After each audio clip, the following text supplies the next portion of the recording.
Welcome to the Suffering Meatball Chronicles, the podcast where we relive the sound and the sweet chaos of live music. We are your hosts, Johnny Epiphone, and I'm Rob Henry. And here's the deal: this show is all about concerts we've seen, the stories we've lived, and the moments that made us feel alive, even if the details are a little fuzzy. We may not always remember the exact dates, the full set lists, or even the band names. Please don't judge us. But we remember how it felt, from tiny dive bars to massive stadiums, from legendary acts to that one guy with the harmonica. This is our passion for live shows, loud nights, and the beautiful mess of music fandom. So grab a drink, settle in, and let's stumble down memory lane because even if the facts aren't perfect, the vibes are. Hey, everybody. We're doing a podcast now. Johnny Judge and myself, Rob Henry. We are introducing the Suffering Meatball Chronicles, which is a show based on our live concert experiences over the years, being friends with each other for a very long time, and shows we've seen with each other, and shows that we've seen apart, and experiences at shows with people that we've known and people that have passed and people that are still alive. And we welcome everybody, and we want to share everybody's experience when it comes to live music. We're really passionate about it. And we decided that we would put this podcast together to see who's listening, and who cares about our stories. And we want to hear your stories as well. Yes. I hope you can't hear the police helicopter that's outside my window. No, I did not hear the police copter that's outside your window. Oh man, that's beginning to be a regular occurrence in my neighborhood. So, when we started this project about 5 years ago, we had no concept of what we wanted to do, and it kind of morphed into this uh, telling stories about live music and live performances and people we've met along the way, and the journey that a show can be, and how much fun we've had doing live music. Yeah, Um, sometimes getting there is as much fun as being there, and getting right, home the exactly. same. Right, exactly. And and back in the late '90s, I created a production company called Suffering Meatball Productions, and I put together a series of race car videos at a small track here in Manassas, Virginia, Old Dominion Speedway. I was following my good friend Steve down there. He had a orange duster that we would work on in his garage and then go race on the weekends. And I ended up uh, working for a production company here in town and was able to use their equipment and capture a lot of that. And I started Suffering Meatball Entertainment shortly thereafter, and just kind of kept the production arm. But in reality, it was all me. I was paying my own way into the track. I was editing my own stuff. I was buying my own tape. I was capturing stories there at the track, and it was a great experience for me. But after doing it for about 10 years, 10, 12 years, I realized I was never going to make any money, and nobody really cared. And everybody wanted Everybody wanted stuff. it for free. Everybody wanted it for free. And it killed my motivation to do that. And in the meantime, I definitely put stuff on YouTube. You should look up Suffering Meatball on YouTube. There's some really cool videos up there that I made over the years. Um, and eventually that'll be our brand, uh, uh, our brand YouTube station, I guess, or YouTube, whatever you want to call it, social media outlet. Um, so we decided to brand this the Suffering Meatball Chronicles because Johnny was there through the journey and watched me do all this stuff. And I don't think you ever came to the track with me, Johnny. You Nah, were doing your own thing at that time, right? Late '90s, early 2000s. I was married, then not married. Yeah. So it was a tumultuous time for me.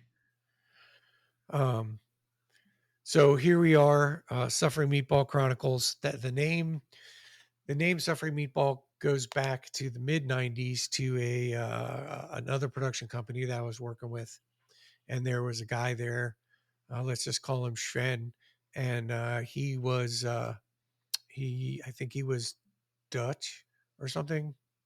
I don't remember. It was so long ago. And we had a client by the name of Leidenklaus. And when they would page her, right, they had a paging system in this in my duplication room there in Reston, and they would page, Leidenklaus line one, and he was sitting in the duplication room and started to giggle, and I'm like, "What's so funny?" I know she's a quirky person, but uh, what's uh, what's so funny? And he said Leidenklaus is suffering meatball in his language. So from that point on, I was like, that's the name of my production company. And I named it Suffering Meatball Productions. And there was a guy, Matt, there that worked at that production company. And everybody kind of caught on to it and thought it was funny because we all worked in the same building and were doing the same projects. And he designed that Suffering Meatball logo with the fork in its skull. And Johnny and I adapted it. So here we are with the Suffering Meatball Chronicles. And that's the story behind the Suffering Meatball. I had great times uh, actually producing those videos, the drag racing videos, and at the track, and meeting that community, and being part of Old Dominion Speedway all those years, and the great relationships that I took away from there. But it was a lot of hard work, and I wasn't making any money, and it's hot sitting up on your van Oh yeah. on a chair with an umbrella for hours filming drag racing. So, but I had a good time doing that. So here we are doing our own podcast. And now we're shifting gears. We're going to talk about our experiences with live music. We're going to have guests. We're going to have great stories. Um, so that kind of takes us to where Johnny and I met. Uh, how do you want to start that conversation, John? WGMU, the only station that matters, AM 560. AM That's where we 560. met. You still got it. Right. WGMU is George Mason University's college radio station. I think it still exists, right? There's Yeah, they're still people online there doing running that well station. now. Yeah. And not that I listen. I guess I could listen if I tried, but um, Yes, don't try to find them on your AM dial. You need to go online to look for them. yes, yes, they're You'll not be on the searching a AM long dial. time looking for the AM signal. Unless Yeah, you're on campus, then maybe you might catch it. right. If you're standing in the student hall during lunch or something, right? Yes. A lot of good memories there at WGMU. Um, uh, so you were actually attending college there. I was not. I was volunteer. Um,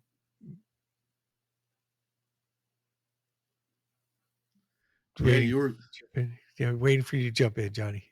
you were the ultimate because you weren't a student there, but you were one of the many volunteers that weren't students that were on WGMU. And I used to have a Saturday afternoon show called Judgment Day, which was a metal show.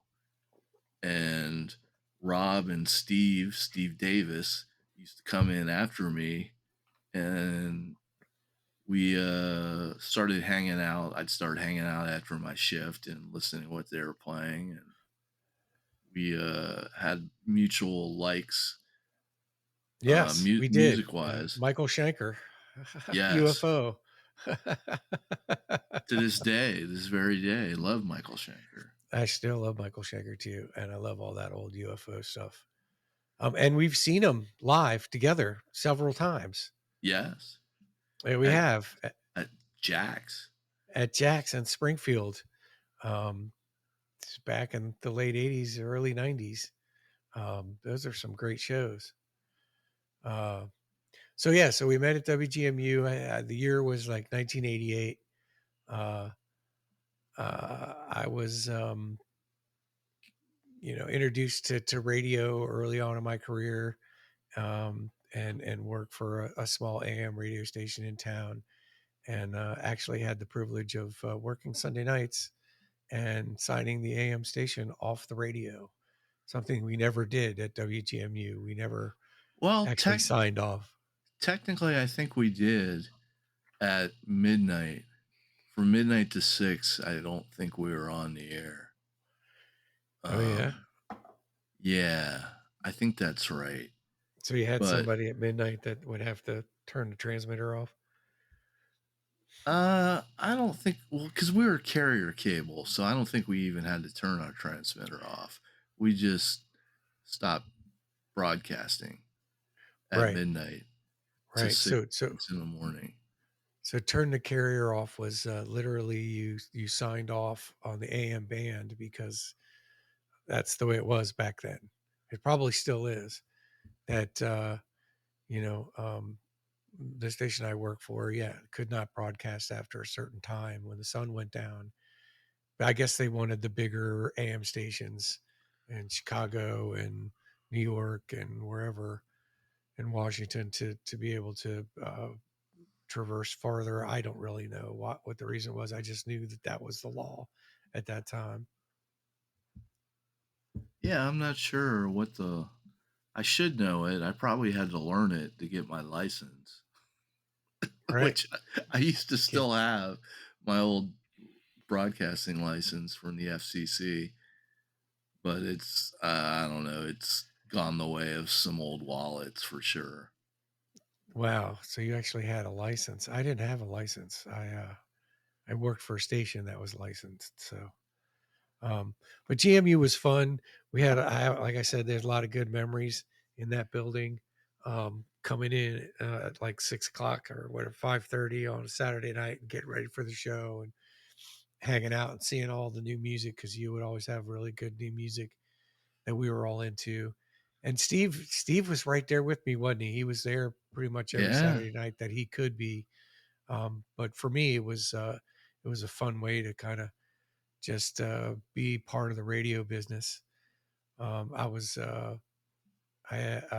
attending Northern Virginia Community College, trying to get a recording degree and further my career. And I heard an advertisement on Media General Cable that said, "Hey, do you want to be a volunteer at the local radio station up the street?" And I was living at Burke at that time, I think, um, or Annandale, maybe. No, Annandale came later.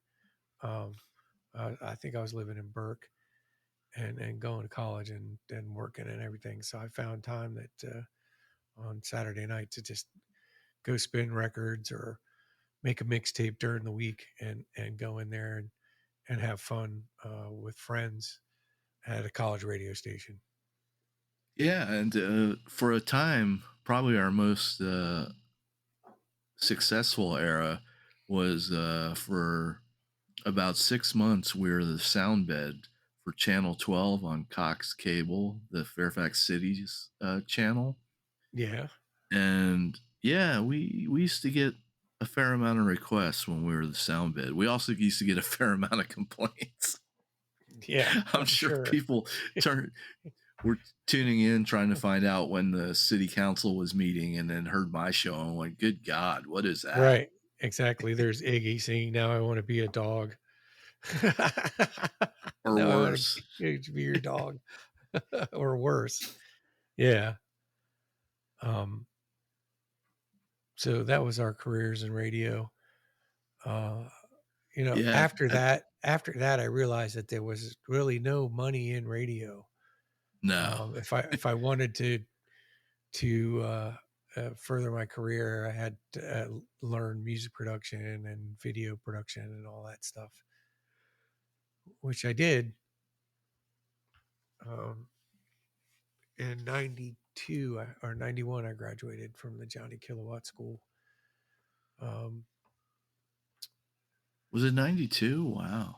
90, I came home in '92. Yeah, That's and when I was living in Annandale by the end of 92. right, yeah. When I came back from Miami, you and my brother were living in that house over in Annandale, which was fun going over there and hanging out. The fun house, as we came to know it and call it. Yeah, the fun house. Yeah, All that's right, what. I was trying to remember the first show you and I went to, and it was definitely involved GMU because you had the access. You were the music music. I was the music director and also the metal director, so Yeah. I used Wow. to used to get a lot of free tickets to shows. So the metal director, I never heard you refer to yourself as the metal director.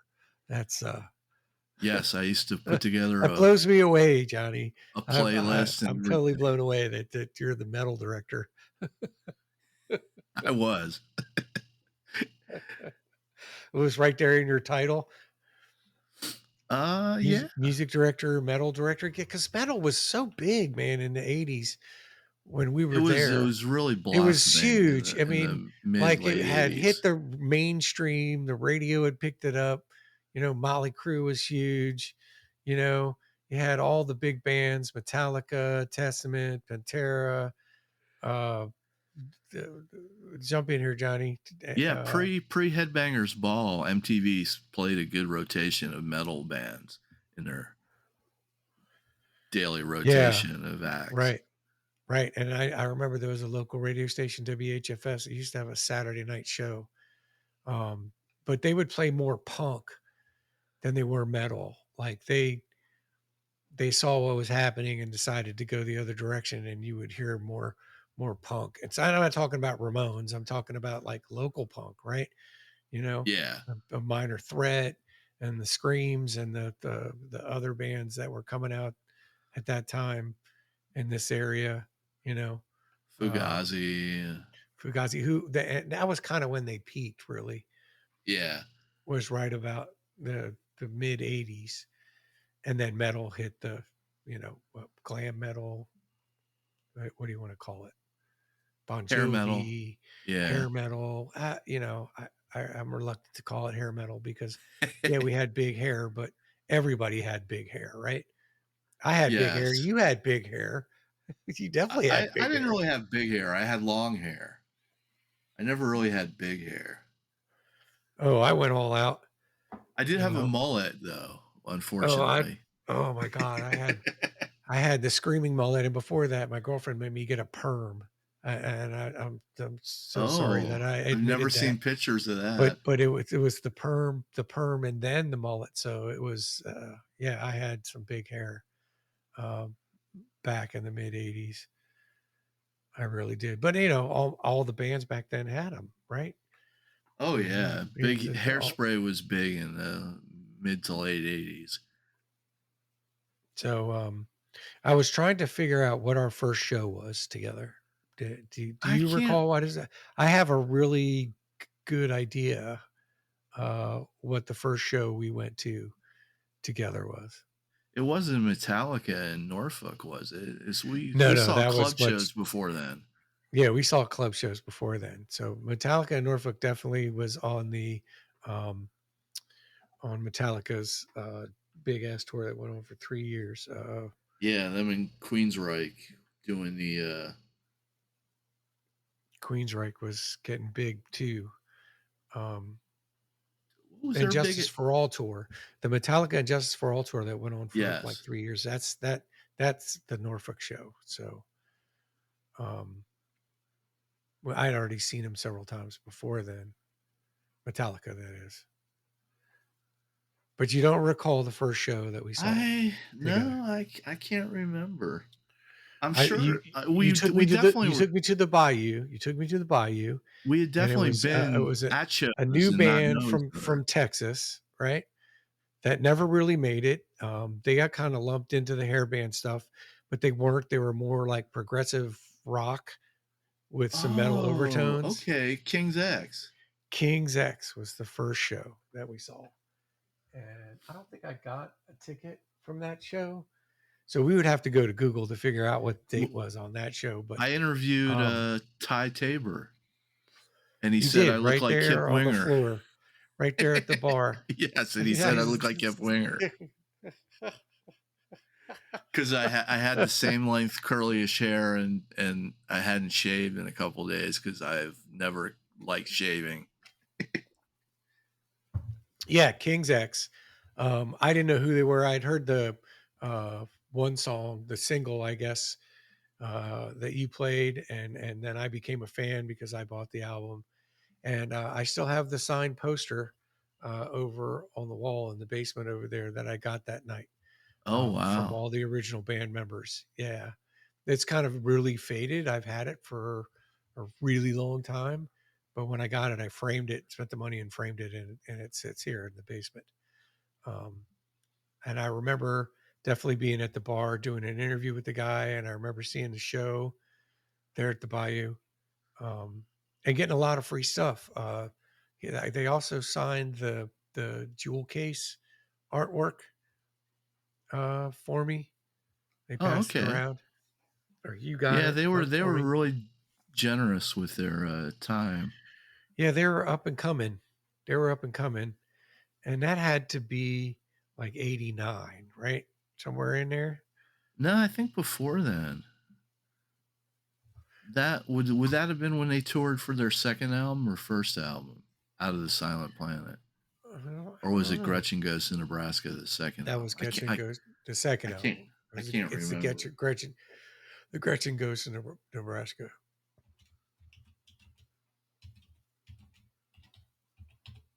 Yeah, those were good times. I can't believe that was the first show we went to officially, because I know we were at the Bayou at various other times when we didn't really know each other, and would be sitting behind the soundboard because that's where I like to sit because the sound was usually the best there. Plus, it was you were up in the balcony and you could see Right. everything.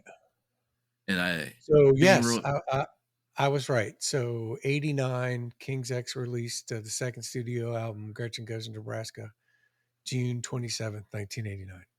oh, okay. Sorry, So I didn't mean to interrupt you, but oh, that's okay. that's what the computer's telling me. Ah, thank you, Al Gore, for the interwebs. The interwebs. Why'd you have to bring him into the conversation? Because he invented the internet. Didn't you know that? He Yeah, claims to have invented the internet, even though not its the internet origins I'm go back using to right the now. 60s. Definitely not the internet I'm using right now. Um, That's your old man's internet. that's your old man's internet, right? Yeah, yeah, Wow, but yeah, the Bayou, that was always a great place to see shows, although the bouncers were always overzealous. Like you were not allowed to could not slam dance because if oh my god, if you tried to slam dance, you were ejected so yeah. quick. Any form of violence, they were, yeah, they But you were. There couldn't was even no bounce up and negotiating. down. They would tell you Yeah, to like knock it off. yeah. They'd hire Well, Marines, jarheads to be bouncers, and if you were just being cool and jumping in place up and down to the music, banging your head, they would say no. yeah, You get either they had Lois no or a bouncer tolerance in for your that. face. Well, you know, some skinheads ruined it for us probably early on because of the punk years. You know, so Johnny's talking about uh, a bar kind of. A Uh, nightclub. it It was a goes back to nightclub. the Yes, 40s. goes back to the '40s. Yes, and it was underneath K Street there in Georgetown. No, it was on K Street underneath Whitehurst Layers Freeway. Freeway, right. And back then, that was the place to go see live music. Not too far from the Um, waterfront. on K Right. Street. And, at that time, I was living in Falls Church, Annandale, whatever, so it wasn't, hard to get to. Took a half hour, get in and out of the district. Uh, Parking was always fun, but, Yeah. there was a lot there. There was a lot there along the river, um, that Yeah, I you hated could paying for do. that lot. Yeah. Well, it was, I mean, nowadays you gotta pay to, I when I used to to interview get to the lot. bands, I'd get there early and I'd, use one of the pay parking lots on K Street, what use a lot, um, with a meter and just put enough quarters in the meter so that I'd be okay until I think it was 6 o'clock is when it cut off. You didn't have Yeah, to feed the meters anymore. we would always park in that lot underneath Whitehurst Freeway. It was just so convenient to, and you could drink beers and listen to loud music with all the other people that are going into the concert up underneath there. They never really bothered us at all. Um, I mean, I think toward the later years they would patrol that lot just because, again, people ruined it for you because they were being too obnoxious. Yeah. Um, but yeah, what a great venue. Saw a lot of good shows there. Yeah, and that was like the heyday for the Bayou, the mid to late 80s. There was a guy named Bill Kitchen who was booking there, and he was I don't know where he was originally from. I want to say New York maybe, but he was plugged into what was happening, and they would get all kinds of alternative metal Yeah, and metal, rock, a lot of metal. classic I, rock, I saw Sepultura hard rock. there a couple of times. I definitely saw Megadeth Yes. there a couple of times. I saw Pantera there, Cowboys from Hell tour for $5 at that venue. And they nobody knew who they were. I mean, it it was kind of sad actually when you think about it, but very fortunate for me and the guys that I went with to go see him there at the Bayou for I five saw bucks. Guns N' Roses there. Did you really? I didn't One of know the Guns N' Roses even played there. yeah, when their Why am album I came, surprised about that? Guns N' Roses in '87.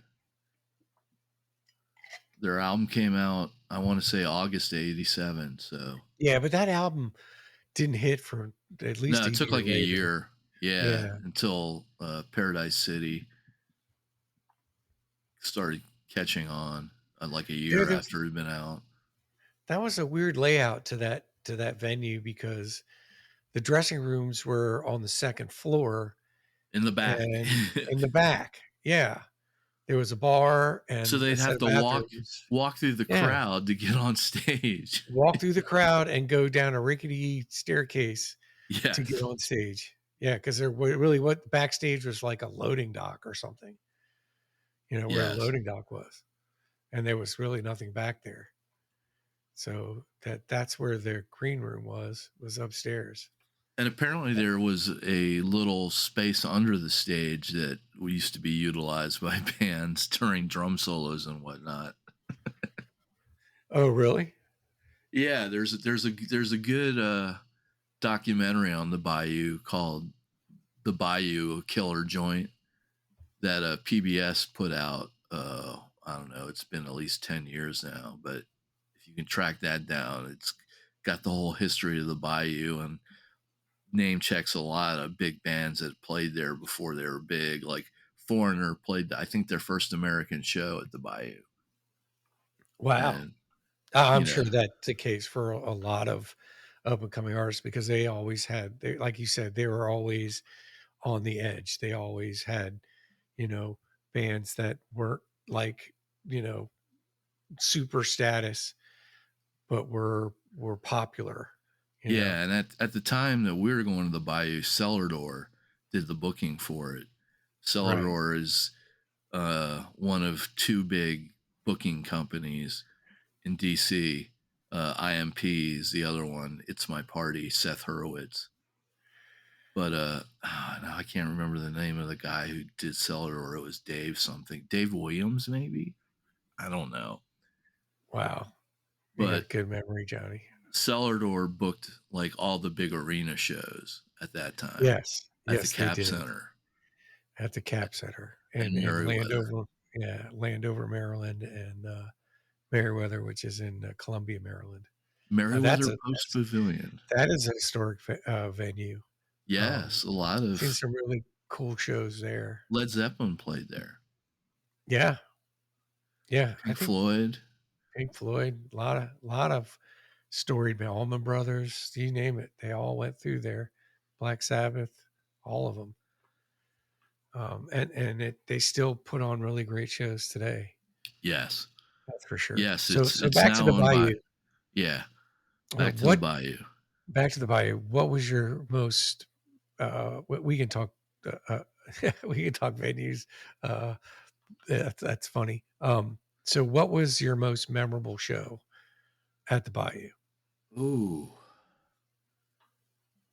that's a good question. I don't know. You don't know? I saw so many shows there. Yeah, but there Um, had to be a couple. I mean, it doesn't you don't have to narrow it down to one, but Guns N' I Roses was pretty damn good. I mean, I knew they were going places. I had been hearing about them from friends that had been out to LA, and and back then they were a real like grungy live band too. You know what I mean? They were trying to be the bad boys of rock. yeah, well, they definitely Yeah. succeeded in that. Oh yeah. Yeah. their Imploding. their habits and whatnot, and their egos, or at least Axel's ego. But I don't know. I do remember seeing another show with you at the Bayou when we went to go see MOD. You remember that? Yes, I do. And Billy Yes, I do. Milano Billy maligning Milano. Warrant, Yeah. saying the Down Boys because they were playing Warrant through the sound system of the club when we were talking to him, and he's like, "Oh God, that music sucks." Yeah. For it. Yeah, the opposite of what that guy is. That's for sure. Yes, yes, Billy Um, Milano of Method of Destruction and Stormtroopers of Death, and I guess he was in a hardcore band before SOD. well, he kinda created the kinda, like, hardcore scene. I The mean, he was like crossover, yeah, yeah, he was yeah, I mean, that New York hardcore scene, you know? I mean, I wouldn't say he created it. It was a bunch of great minds, but, yeah, he was definitely in it at the time. him and Dan Lilker, original bass player in Anthrax, and Charlie Benante, drummer for Anthrax, and Scotty Yep. and rhythm guitar player for Anthrax. Yeah. They were Um, Stormtroopers of Death, and I remember seeing that album in the record store and going, "Wow, that looks interesting." I bought that used like a year after it came out, and I was like, "This is different. I like this." It, yeah. it it would not fly today. It's just totally not politically correct at all. Yeah, no, it's Borderline definitely not. racist and It is yeah, it's borderline any other racist. bigotry you want Yes, to drum up. exactly. But it Yes, was and that satire. It was all satire. yeah, it was At least well, I it think kinda so. speaks for the state of things at the time too, you Yeah. know? I would have to say that one of my most memorable shows, at the Bayou was, Mike and I, my brother, Mike Henry. We went to see Michael Schenker there, and again, like you said, in order to get to the stage, you had to walk from the back of the venue to the front of the venue. And if you wanted to go to the good bar, you had to go down the stairs and then across the floor and go to the good bar because that's where all the good liquor was, right? Yeah. And Yeah, the that's what upstairs Michael bars Schenker did. He stunk. was over. Unbeknownst to us, he was over at the bar, and we decided to go. Was he drinking alcohol or was he drinking like mineral water? I don't know. Uh, Huh. I don't know. Huh. It was I could probably look at the ticket over here and it would tell me, but I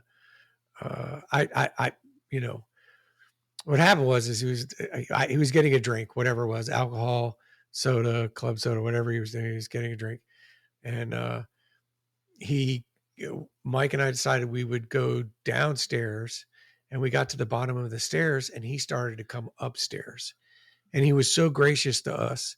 And me being in the business at the time, I didn't lose my shit, and but Mike did, and Mike was so excited to meet Shanker that, I mean, he was shaking in front of the man, and like, I don't want to say he was in tears, but it was a very, very like big moment in Mike's life. And he was very gracious. And I thanked him for all the great music over the years. And then when he walked away and went up the stairs, we were both like hugging each other and shaking, going, "Oh my God, oh Yeah. my God, oh my God, oh my God." Like two little schoolgirls, jumping up and down. And that was Um, the MSG Macaulay Schenker group era, that was right? the When Macaulay Michael had Shaker. the awesome hair. Just Yes. Yeah, Macaulay had some awesome hair back then too, and what a yes, great show they long. put on. It was such a memorable show, uh, and, I wanna know what year it was, but, that'd have to be the next episode.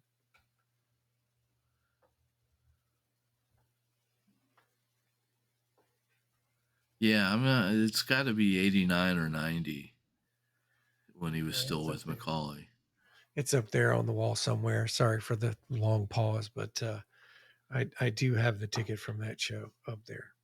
But, so that was my most memorable show at the Bayou. Yeah, Uh, and the Bayou is so laid back. It's like, one time I was going to see the Replacements were playing there on a summer evening, uh, maybe '88.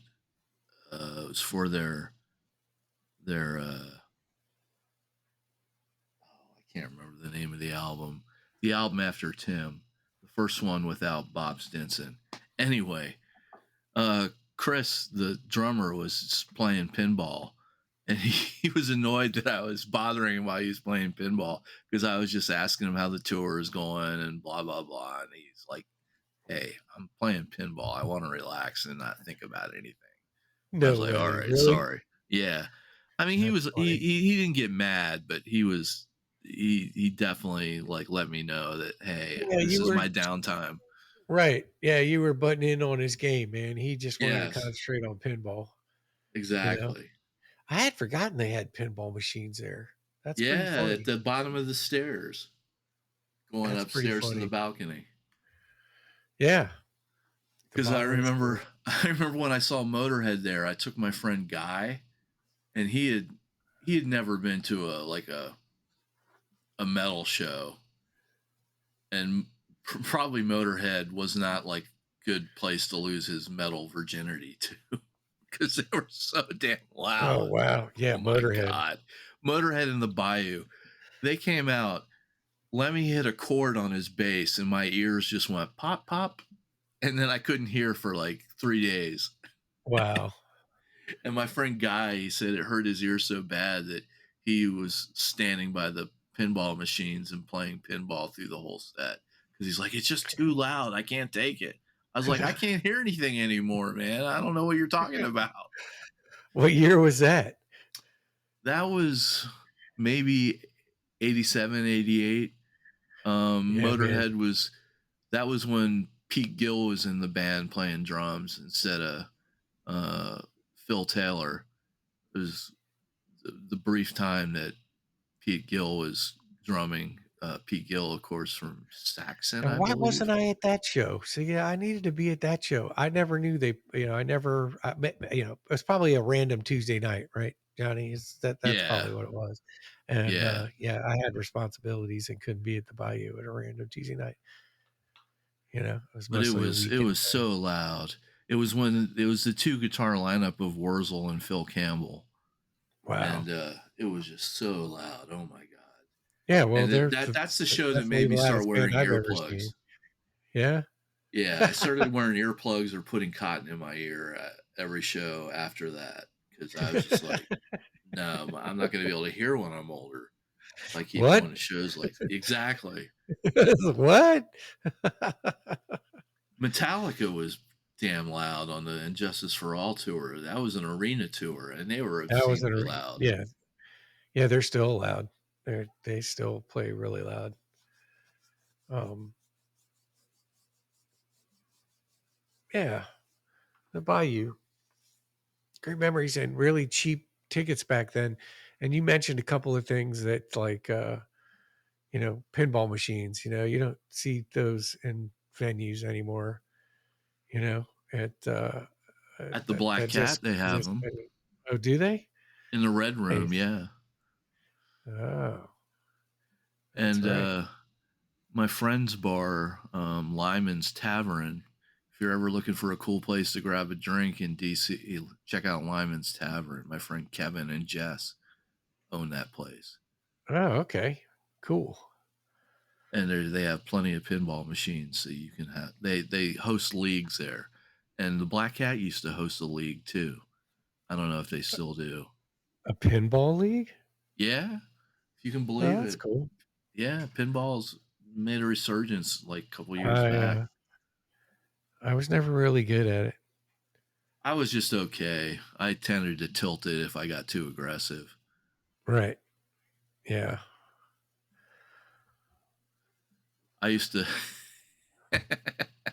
I used to play pinball at this place called Dauphines in Springfield. Yeah, I remember that place. Yes, That place, yeah, Dolphins.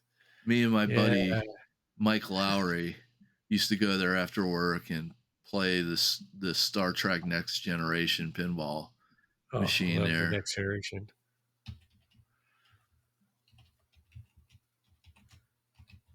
But the Bayou is just I saw so many good shows there. You know what show I wish Yeah, I me too. Yeah, me too. And that's a wrap on this episode of Suffering Meatball Chronicles. Thanks for rolling through the memories with us, no matter how fuzzy the details were. We might not get every date right or remember every band name perfectly, but the energy, the stories, that's what really sticks. This show is all about celebrating the magic of live music, one meatball memory at a time. Until next time, keep your ears open, your heart loud, and never trust your set list memory after beer number 3 Or 4 or 5. or 4 or 5. Yeah, depending on, yeah, how many you had in the parking lot before.